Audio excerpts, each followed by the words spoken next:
ভট্টাচার্য রাজ্য সভাপতির পদ থেকে পদত্যাগ করে এই মুহূর্তে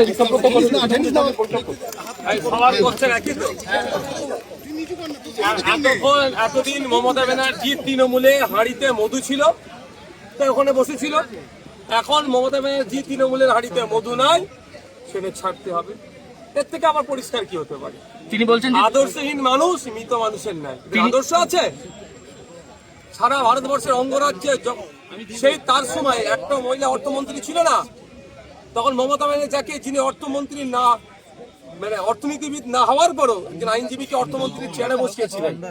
আমি মমতা ব্যানার্জির চরম বিরোধী, তার আমি চরম সমালোচনা করি, কিন্তু তার কাছ থেকে যারা প্রিভিলেজ নিয়ে আজকে এইগুলো তার সাথে আচরণ করছে, তারা আমার নজরে আদর্শচ্যুত, আদর্শহীন। তিনি বলছেন যে তিনি একেবারে যেদিনকে মানে বাজেট পেশ হতো সেই সকাল পর্যন্ত তার কাছে কোনো খবর থাকতো না, তিনি খালি বাজেট পেশ করতেন। এতক্ষণ মনে পড়ছে তার তখনই ছেড়ে দিতে পারতো তো, কিন্তু একাধিক বাজেট পেশ করেছেন, একটা দুটো তো বাজেট পেশ করেননি, তখন ছেড়ে দিতে পারতো। ও ক্ষমতা হস্তান্তর হওয়ার পরে মনে পড়ছে কথাগুলো না, তাকে ফাংশনিং করতে দিত না, তিনি নাম কাওয়াস্তে মন্ত্রী ছিলেন, এসবগুলো এখন মনে পড়ছে ফায়দা নেওয়ার জন্য। তবে একটা কথা বলবো, বাংলার মানুষ দেখছে যে একটা জায়গা শেষ করেছে আর একটা জায়গা শেষ করে দিয়েছে। বাংলার মানুষকে 15 বছর পিছিয়েছে, সরকারি কর্মচারীদের ডিএটা মেরেছে তো এরাই।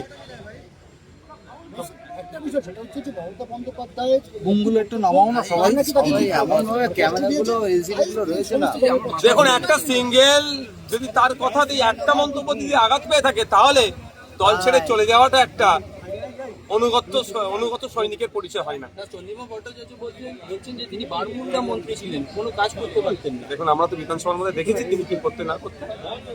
আরেকটা বিষয় সেটা হচ্ছে যে আজকে তিনি যখন বিধানসভায় পৌঁছেছেন, পদত্যাগ করলেন সকালবেলা, তিনি জানালেন সেটা সংবাদ মাধ্যমে, এবং তারপর দেখা যাচ্ছে যে তিনি যখন ঢুকছেন সন্দীপন সাহারা তাকে একেবারে অভ্যর্থনা জানাচ্ছেন।